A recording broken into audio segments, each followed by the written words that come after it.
Star Wars is based off of Greek philosophers. I know, that is a big statement to just throw out there. Welcome to what I believe is day 81. It might be day 82. I'm not sure. Hello, come in, sit down. I've just been doing some research into my favourite topic, ancient Greek philosophers. And I was just thinking about it. And there's a lot of similarities that compare ancient Greek philosophers. So, the big ones, Socrates, Plato, Aristotle, those big three. Um, there's a lot of comparisons between those and the Sith from Star Wars. I was just thinking, okay, the first one, right?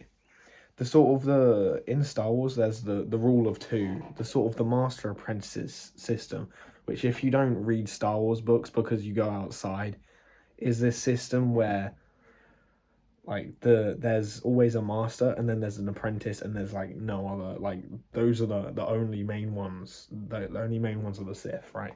It was started by Darth Bane, um, a long time before the times of Anakin Skywalker and the storyline of the main Star Wars series.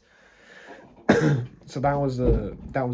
There was the rule of two, and then in ancient Greek philosophy, there is also a similar rule of two. It's not really a rule; it just happens because there was Socrates. Socrates taught Plato. And then after Socrates' passing, Plato wrote a bunch of books. He then went on to teach Aristotle. And those are the three main, in my opinion, the three main philosophers from that period. They're my favourite philosophers from that period, specifically Plato. Um, so yeah, these are the main philosophers from that period, and they literally represent this the Sith hierarchy of having just two. I just thought that was interesting. There's also like the connection between physical and mental training. Like lots of the original Star Wars books go into depth about how the Siths physically trained. They were very rough. They were very physical. They were very sort of brash with each other. They would just attack each other. And Plato specifically as a philosopher, he's one of my favorite. He is my favorite philosopher. In fact, his main his main thing was his connection between his physical training and his mental training. He also spoke about the duality of reality and stuff like that. But other than that, he spoke about, his name Plato, for example. Platon is the Greek word meaning broad or wide. And he got that nickname because before he was an academic, before he got into any form of academia, he was just a strong guy. He was a wrestler. He wrestled and he was really good at wrestling, and that's why he got his famous broad physique. So any people that sort of work on their physical and mental mind stems from Plato, and that's why I think Plato is such a symbol of the Sith. He is the development point from which I think George Lucas got the idea of the Sith, because the Greeks just resemble the Sith in many ways. They're a lost empire.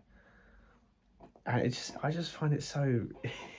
It's just such a startling comparison. I find it really funny because it's two of my interests that are like so polar different. Like they're both nerdy interests, but like Star Wars is over here, and then like ancient philosophers is all the way over here. They are completely different. So comparing the two of them seems strange, but I think they're both very similar, and personally, I think there's something we can all learn from them. The connection between physical and intellectual strength is something we can definitely all learn from, and I seek to learn more from. I'm gonna buy some of Plato's books now because I want to read some of what Plato said. If you've got any other good ancient Greek philosophers, French philosophers, Roman philosophers, any of them really, British, is there any good British philosophers? I don't think so. But if there is, drop them below and I'll give them a little watch.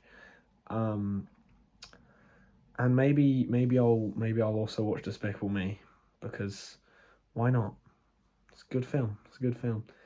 Anyway, thank you for watching. This was a bit of a weird one comparing Plato to Darth Bane, but goodbye.